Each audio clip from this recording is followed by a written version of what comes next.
Good evening, everyone. Thanks for joining tonight. I don't know if anyone else is on, but we'll find out. A reminder, tonight's episode is brought to you by Secret Garden Bees, liquid bee food. The perfect blend of glucose and sucrose. Bee premix to feed your bees. If you're getting something here for the spring, this is the way to do it. You know, you're getting a package, you're getting a nuke, you got to feed them. We've got this liquid bee feed. It's the same stuff that you may have seen in other places, just more affordable. So, what are we doing here at the farm right now? What are we doing? So we got to go back a little ways. What we did in fall is paying off here in the spring. So in the fall, we fed, we treated for mites, we did all the things we needed to do, and it's paying off. January, we opened the hives up. They look strong. We threw in some fondant. By the way, I've had some questions about that. I like Hive Alive fondant. It comes in this package right here. It's super easy to use. We either cut it in half or open up the back, and then we can feed it half or things. The reason I like it is because it's prepackaged and in those big packages, and if I buy too much, I can just save it till the next time I need it, and it doesn't go bad. So that's great stuff. We got in and inspected the hives. It's the end of February. We got in yesterday and today, and I looked them over, and boy, they're just absolutely busting at the seams. We just absolutely busting at the seams. So tons of brood, tons of bees. They're gonna be interesting. We're gonna be checking for swarm cells after next week, and to see what's going on with that. So how we split hives is we gather the swarm cells when we find them, and put them into new hives as nukes and feed them. And then that queen will hatch out and make a new hive. And then the hive that felt like swarming, we relieve that swarm pressure for them. By doing that here early in March, we can still catch the flow with a good, healthy bunch of bees, and we'll get good honey out of that. So yeah, inspected. We gave them a little bit more fondant, just because it's gonna be cold next week. We gave them pollen patty because it's gonna be cold next week, so they can keep making babies even when they're inside the hive and they've got food for it. We're also trying something new this year. We have hive beetles, and I hate hive beetles. I've tried just beetle blasters and beetle jails and all sorts of things. None of them work. And North Carolina State did a study on something I've heard about before and I've never tried, and that is just putting a peppermint candy inside the hives. Some people use candy canes they buy after Christmas, but just one little round peppermint candies, putting it into a frame and letting the bees eat it, and then spread that throughout. Apparently, the hive beetles dislike it. It turned out to be highly effective according to their study. So they're cheap. We're trying them out this year. We'll see how it goes. Those are the big things that are happening. I've only lost four of our hives over the winter, so very, very successful winter. Got a couple that are a little weak, but we cross-leveled some brood from some super healthy hives over to those to kind of knock back the other hives and build up the ones that were a little bit weak. Tell them to type their questions in.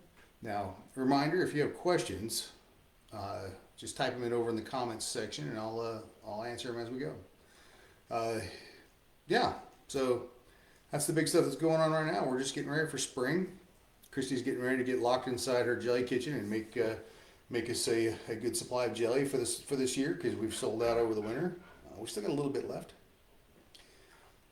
We just got I picked up our supply of liquid bee feed today, and that's going to be super good. I've got a tote that I'm going to use for me, a 275 gallon tote, and then we've got these 1 gallon and 5 gallon ones that are for sale on our website that you can pick up in the store. So yeah, if that's something you need, get on our site and do that. Did you tell them what makes our bee feed different than just doing sugar water?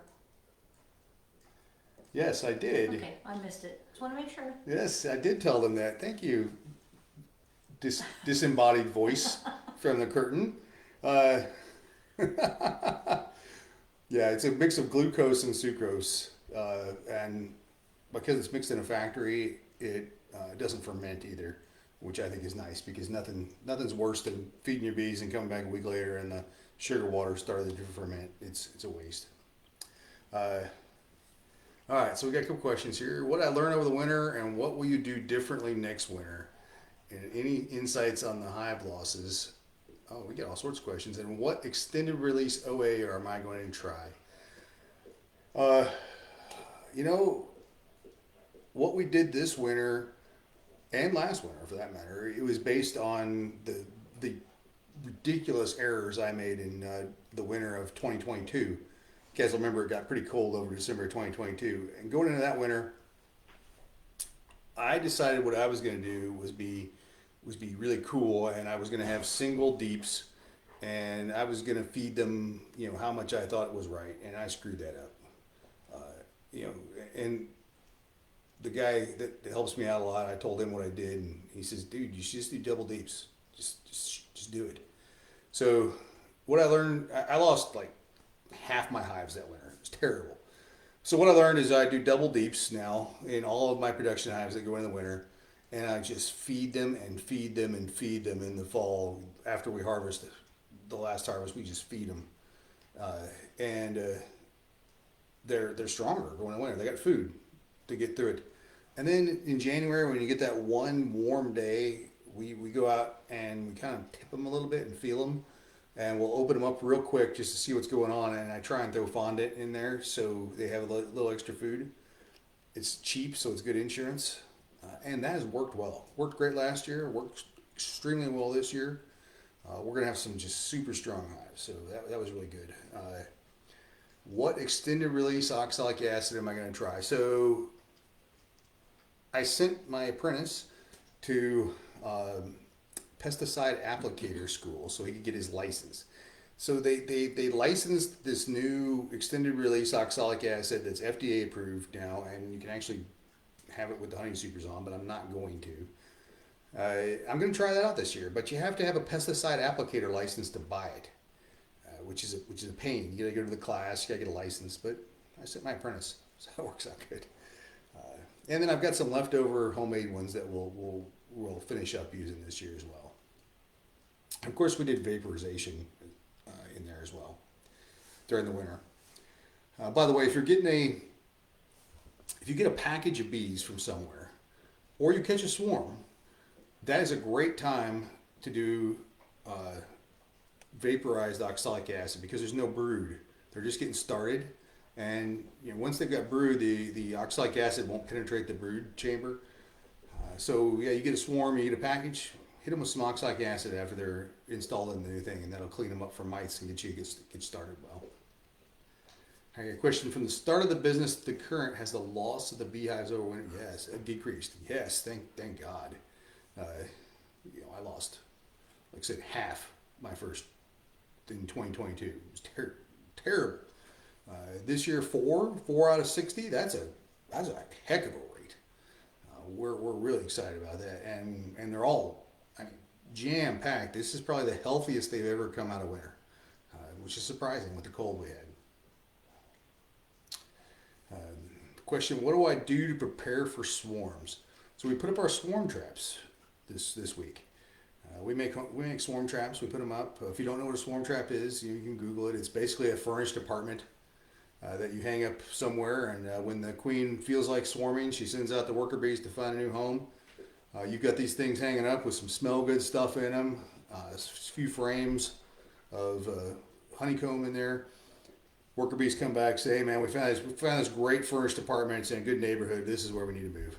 So if they do swarm, they move in there. Now, what we prefer is from them not to swarm. I mentioned we're going to be checking for queen cells. If we open a hive and we find a bunch of queen cells, swarm cells, and I'll do a video on that when we start finding them, we just go ahead and pull those out. Pull the whole frame out, bees and all, and then pull a couple other frames out of that hive and put them in a brand new hive and make a brand new hive. That turns out and that's how we make new bees, and that also relieves that swarm requirement on the hive. That's what we do. And if we mess it up, we've missed some. Well, we've got swarm traps out, and sometimes the swarm traps capture ones that aren't our bees. They're just wild bees that are swarming and they want to move in, and that's good. That's free bees. We bring them back, treat them for mites, and then make them domesticated bees. When is the ribbon cutting for your new headquarters building? So I don't know if I'm going to call it ribbon cutting, but on the 28th of March, I have to do my duties as the outgoing small farmer of the year. And so the North Carolina Small Farms Week, the closing ceremonies will be on the 28th of March. They're going to come. We'll have farm tours that morning with free sausage and free homemade biscuits, courtesy of Cumberland County Extension Center. We'll do some farm tours. We'll show you what's going on, and then there'll be a ceremony down and lunch too, for that matter, down at the Extension Center. So that's our opening ceremony. Love for any of you to come out and see what's going on. 28th of March starts at 8 in the morning here at the farm. We'll post about it. We'll create an event. The disembodied voice says she will post about it. Let's see. I got a question. Conservation programs we're trying this year. So I'm planning for a number of conservation things to add in this year. We're planning on adding some food trees for agroforestry solutions. That's one of the conservation ones we've signed up for. Where we'll plant some mulberries, some gallberries, probably some more chestnuts. That's great. Conservation will pay for us to do that, and we'll get a yearly payment. Now, all of our conservation efforts right now are frozen for the government funding. That's somewhat frustrating. But we don't get paid until October for those, so I'm hoping it works itself out by then. We'll see. We just finished burning off one of our acres of wildflowers, which is great. And then we're going to spray them with the invasive grasses that are growing in those wildflowers, so Bahia grass especially. We'll hit them with a selective herbicide when they start coming up, so the wildflowers can keep coming, and we want to, worry about the invasive grasses. I am excited. We've got a half acre up up by the store that I'm going to plow up this year, and I'm going to plant poppies, perennial poppies. I'm super excited about that because I like poppies. They're just cool. They look good. So I want to see if they can actually come up and grow. Question about our pest control. We talked about hive beetles. I hate hive beetles. We're going to use the peppermints. We've also got when I was at the North American Honeybee Expo, I bought a thing called a Beetle Blaster. It's the first FDA approved poison for hive beetles. I don't want to use it, but if you open up a hive, because I don't like poison, but when you open up a hive and if I see a bunch of hive beetles in there, like this is a problem, I'm going to put those in there. They look like little roach motels, but for hive beetles. So we're going to try them out this year and see how they go, along with the peppermints. I hope the peppermints do the job. We'll do the long duration oxalic acid for the mites. We keep our honeycomb refrigerated to keep the wax moths out after we take the honey supers. We didn't have enough room in the cooler for all of our honeycomb over the winter, so I had to use some BT. That's a natural, I forget what BT stands for. That's a natural bacteria that you spray on the hives, and wax moths just won't come near it. Larvae won't come near it. You can also spray it on your tomatoes, by the way. It works apparently very well to keep caterpillars off your tomatoes. Let's see, new processing facility. We're going to open the facility on the 28th. I just can't believe how much that thing has changed our operation. I even forget that it's got some capacity. Like today, I rolled up with a tote of bee feed and a couple pallets of the stuff to sell, and I was like, okay, let's figure out where we're going to put these. Let's clean out some space in a container and forklift this in, and Lee, my apprentice, goes, Jim, why don't we just unload them into the warehouse where we can just move them around with the pallet jack? And I went, oh yeah, I got a warehouse. That's pretty cool. Let's do that. So it just really changes how efficiently we can do things. You know, I haven't been able to observe Christy really working in there yet, so I can't see how well she's going. I did hear her blasting Brooks and Dunn out of the facility the other day, so I think she likes it. Uh, let's see, what should beekeepers be doing right now to get ready for spring? We talked about that a little bit. Treat for the beetles. Throw the peppermint in there. It won't hurt. Costs a couple cents. Throw the peppermint in there. Check them. If they're not strong, go ahead and feed them. Not liquid beefy. It's still too cold. Some fondant. You can make fondant at home too, by the way, if you don't have any. Get them strong, and in about 2 weeks, it's going to come in. Some of them are already bringing in. The red maples have bloomed, so they're bringing in nectar off of those. The henbit, that's those little purple flowers you see in all the fields.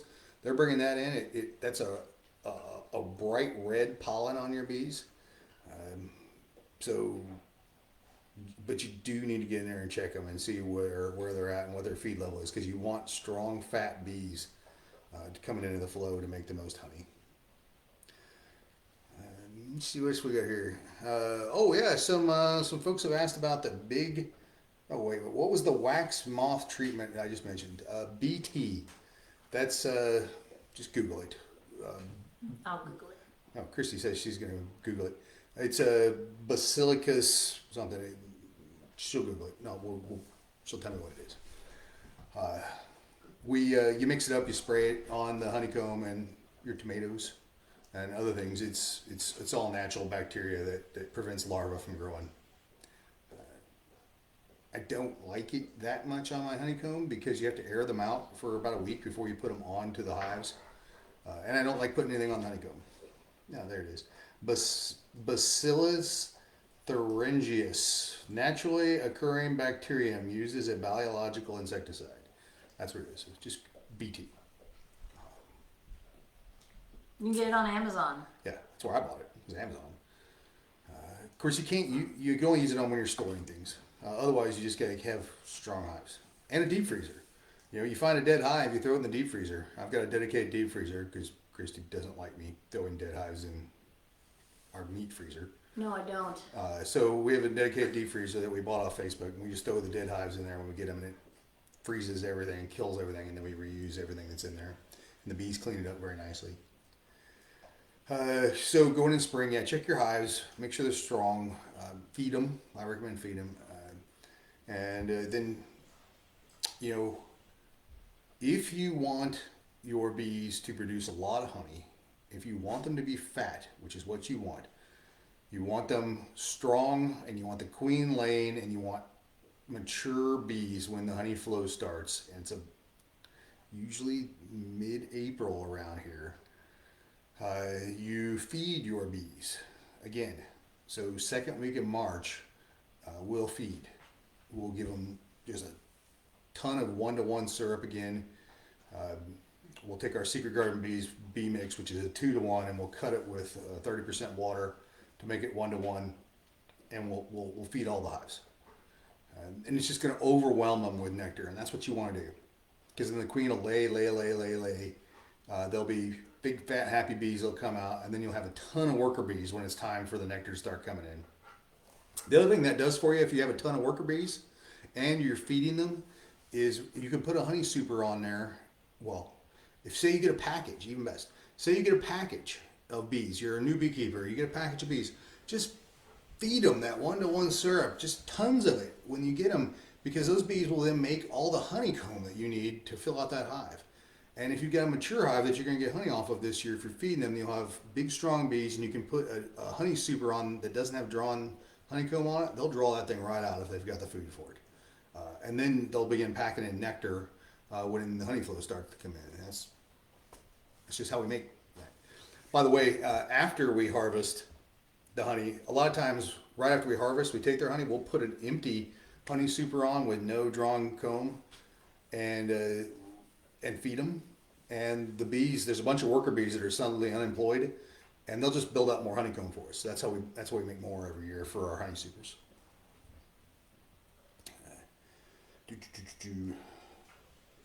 suggestions for those who want to grow the beekeeping setup and scale without breaking the bank.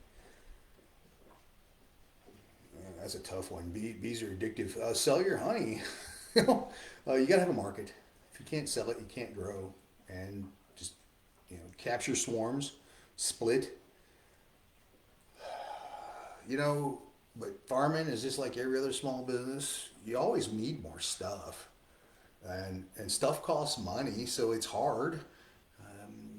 When I first started, I was making my own hives, like getting the wood from the sawmill and drying it and making it down. And I'm still using some of those supers. But you just take a chill pill and grow slowly. Borrow equipment. Get us small extractors. Your bee clubs will have them usually. Buy used things and then upgrade them when you get the time. That's the way to do it. Don't go big. Don't go big fast. That goes bad. That's I'm out of stuff, love. Oh, I can always come up with more questions. Y'all need to be typing in some more questions. But I got one for you. So you were talking about swarms. Have you found it to be worth your time to go running after swarms when people say, there's a swarm of bees on, in my tree or on my porch, come get them? I'm an addict. Okay. The answer to that question is I'm an addict. I can't help myself. No. Half the time it's not worth the time to go chase them because they're gone by the time I get there. 75% or more of the time. But I can't help myself. So if it's within like driving distance, I somehow make time for it. I shouldn't. I really shouldn't. But I do because I just can't help myself. Maybe soon. But now I've got two people to help me, and one of them's a trained apprentice. So what we're going to do this year is we're going to put together a kit, a response kit. So if we find one of these and someone calls us, I don't have to drop everything. I can just send them. This is a much better plan, and it's going to work out. It's going to be beautiful. It's going to be great. It's going to work. It's going to work much better than it usually does. Doesn't it? Trust me, it's going to be beautiful. All right, if you don't have a strong beekeeping community in your area with the info, what's the best way to learn when the flows and dearths are? Well, you gotta learn like I did, which is trial and error. I started beekeeping. My hat is so screwed up. I started beekeeping during COVID, when everything shut down, and I just kind of figured it out. And the flow, the flow is started when the magic happens. That's the only way to put it. I mean, you go out there one day and it's empty, and you go out the next day and you got a full super. And this flow started. And then you got to pay attention to when it ends. The trick is to not get greedy and know when it ends. 2 years ago, I missed the memo and tried to get greedy and left the supers on too long, and the bees ate half of my honey, which is what it's there for. It's for their honey. So you kind of gotta watch, and when they stop filling those supers, just call it a day, and pull your honey. They may not quite be done, but it's better than them getting hungry and eating all your honey. And then the dearth, same way. You just gotta learn what's blooming, what's not in your area, what's going on, and when it starts and when it stops. And you can kind of tell when the dearth's going on because the girls are angry. They get hangry. They're not getting enough food, and they get mean. So if your bees are mean in the summer, it probably means you're in a dearth. And they're just like a lot of other people who feed them, and they become nice again. So I sometimes feed in the summer to get them through the dearth for exactly that reason. And then when the fall flow for me comes, I begin to see the goldenrod come up. A lot of people don't like the goldenrod, but it makes good honey around here. I like the taste of it. I guess whatever they're mixing it with, whatever it comes in. I'll tell you, goldenrod nectar, when they bring it in, smells like dirty gym socks. You can smell it when you walk through there, and you're like, what is that? But then they mix in all the other stuff, and it turns out to be great fall honey. But how often should you be checking them? Like during the flow, towards the what you think is going to be the end, and when it's time to harvest? Like, are you checking them every day, every few days? You get out there once a week during the time, and then as it's really building, you get out there a couple days. You can really, when the honey supers are on and the flow is on, you can just pop the top and take a quick break, take a quick peek. It doesn't take but 5 seconds. Open them up, look it in. If they filled more than 6 frames, if they're working on their seventh frame, you need to add another super. That's the general rule of thumb. And and I've tried all sorts of different ways. I'm like, oh, I'll put the full super on top and the bottom, and just add another super. It seems to be it doesn't seem to make a difference for me. I just now there are people will tell you if you're a small beekeeper, there's the Damari method of beekeeping that will make you more honey, but my gosh, it's a lot of work. Uh, you're basically got 2 hives making honey for you on the same supers. Like one on top and one on the bottom, and then your honey supers in the middle, and you got to rotate frames. I just don't have time for that. But it works if you're a small beekeeper. Do they have somebody like, I don't know where this person it lives that was asking you about how you would know if you don't have a lot of beekeepers in your area? Would their ag extension office have somebody that could maybe give them a little clue? Yeah, their ag extension office might be able to help. Hopefully, you've got a beekeeping community. If you don't have a strong one, and you may not, I mean, beekeepers can be very loners. We don't talk to people a lot of times and share things. So, but yeah, your ag extension office might know the deal.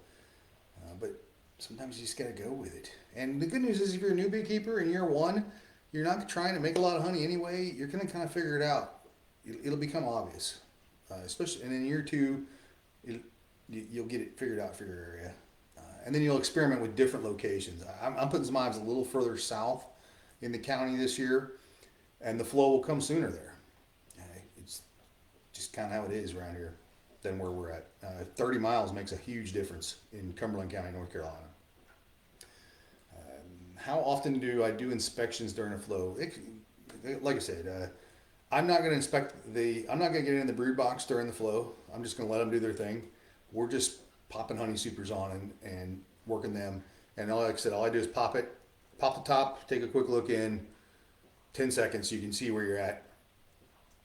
And if you get a hive that's an underperformer, they're just not doing anything, then I'll pull the honey super off and really get into the hive. And it's possible that I missed the swarm and they swarmed out on me. Uh, it's possible that something bad's going on there, and that's when you really need to know. But if all the other hives in the apiary are cranking out honey, and you got one or two that isn't, that's the ones you got to get into during the flow, and that's where you spend your time. Well, one more. So there's a big die-off going on bees right now. It hasn't hit me, thankfully, but it's hit the commercial guys really bad, really bad. The folks who do your pollinators, and they're kind of an early leading indicator of a problem, and that could be a real challenge. So I'll give you the numbers. It takes 1.2 million beehives to be transported to California to pollinate the almonds. California produces 85% of the world's almonds. This year, they were only able to get 750,000-ish hives out there. Entire truckloads of bees were showing up dead. Beekeepers who were commercial keepers who have 4, 5, 6,000 hives, I've heard, they've lost them all. Even before they left their farm, they're just dying off, and no one knows why. It's going to be interesting to see how it hits those of us who are doing honey who don't move our hives around. Don't know, maybe it's a pesticide they're catching. We don't know. But boy, I tell you, if you drink almond milk, you're about to pay more at the pump in this summer. But that's going to cascade over to all the cantaloupes, watermelons, cucumbers. Your price of vegetables is going to go up because we have lost so many bees this year, and the pollination services aren't going to be there. As your company started to grow, the need for employees became apparent. How did I navigate that, being able to make a profit and pay employee taxes? Boy, that's a tough decision, isn't it? So a lot of farmers will do a 1099, so they don't have to employ the taxes, but they pass that off to the employee. I looked at that, considered it. What I did was I went out and found workforce development programs. Uh, North Carolina needs $21 million a year for workforce development. That it really boils down to hire a veteran. If you'll hire a veteran, especially hire one as an apprentice program, which is what I did, you can either get them enrolled into a work experience program, which is a 12-week program where the state pays them, or you can do what I did, which is I got my apprentice and I enrolled them in the on-the-job training program through that workforce development, and they paid 75% of their first 960 hours. The other beauty of hiring a veteran, if you W-2 them, and I do W-2 people because I think that W-2 workers are more loyal, you can take the work opportunity tax credit if you hire a disabled veteran. That's a 40% tax credit. So that begins to make a worker affordable in year one. You don't get that after that. But in year one, you can make them very affordable, and then you use that growth that you can get from that extra employee in year one, coupled with the savings you're getting from the tax credits and the work development programs to generate the revenue you need to actually be able to afford to pay them in year two. That's how I did it. That's how I am doing it. And teenagers from 4-H programs. I get a lot of through that same exact program. You can get summer workers through either college students, teenagers, such that through the work experience program, and if you're willing to train them, they can come work for you for free all summer for 12 weeks. The state pays them. That's a good deal. A lot of people don't want to do it that way.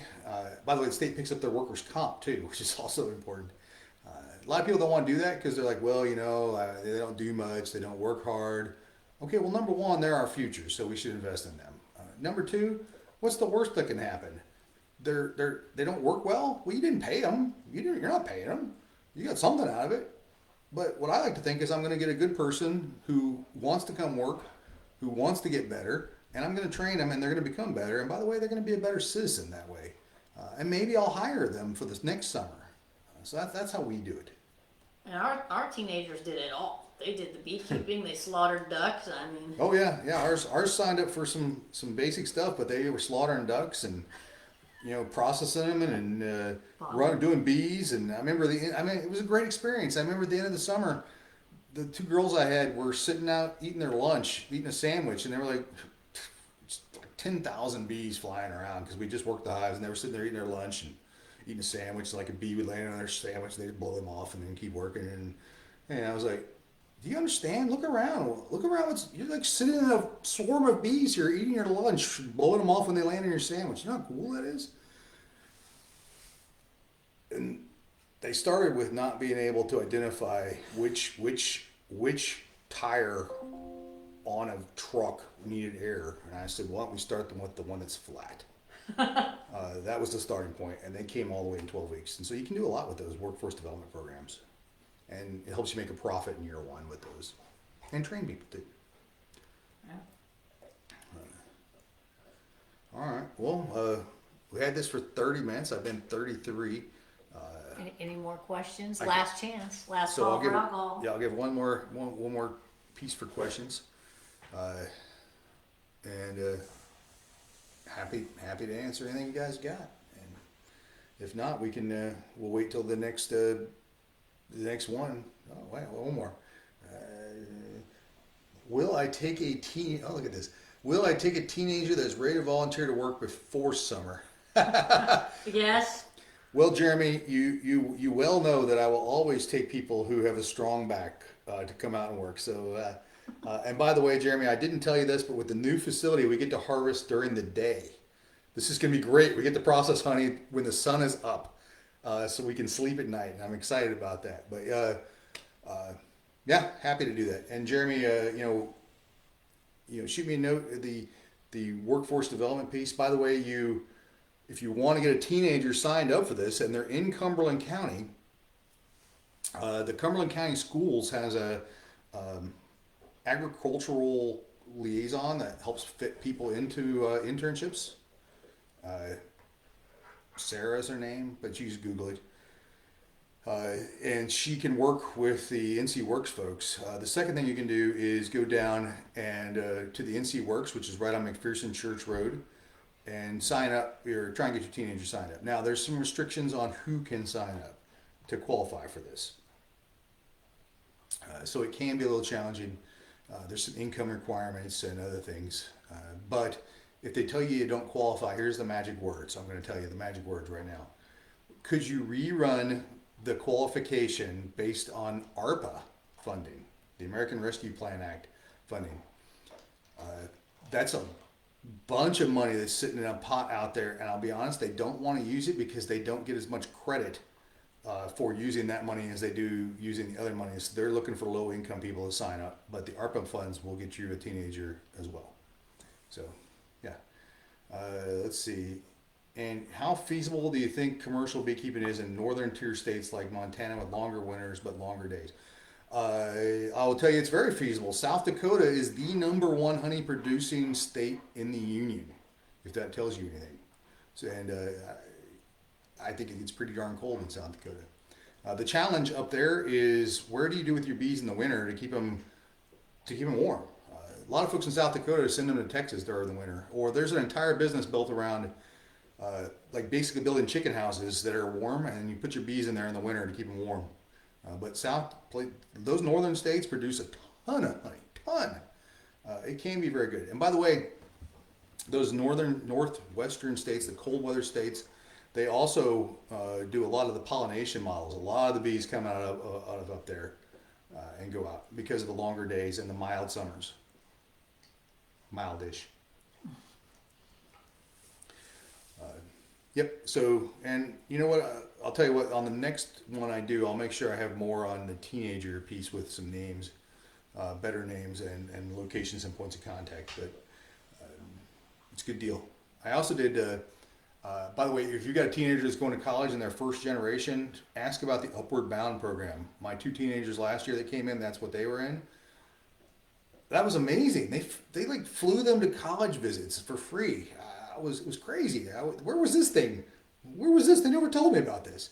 So look at the Upward Bound program if your kids are around for that. There are people just saying hi. Well, Yes, I see that. Yeah. Yes. All right. Well, last call. And if there are no more questions, I'll sign off. And yes, Jeremy, I will absolutely invite you out when it's time so you can see what it looks like in the daylight, and you can play with all the new equipment we bought this year at North American Honeybee Expo. Like my extractor this year, I'll bet you the motor doesn't burn out on it, or when we just get started. That's going to be phenomenal. Yeah, that's what happened to me last year. We had a good turnout tonight. Yeah. Thank you. All right. Well, thanks so much. Good turnout, and I look forward to talking to you all next week. Send some Next month. next month. Yes. Send some questions in the meantime. In the meantime, and I'll make sure we post them for next month. Happy to talk to you all and tell you what's happening, the good, the bad, and the ugly, and maybe we'll find out what happens over the next month. I'll see you all at the NC State Beekeepers meeting coming up next week if you're going to be there. I'll be in the Midnight Bees booth, trying to sell some bee feed. And look me up, ask me questions. I'm happy to answer stuff there too. Great. Talk to you later.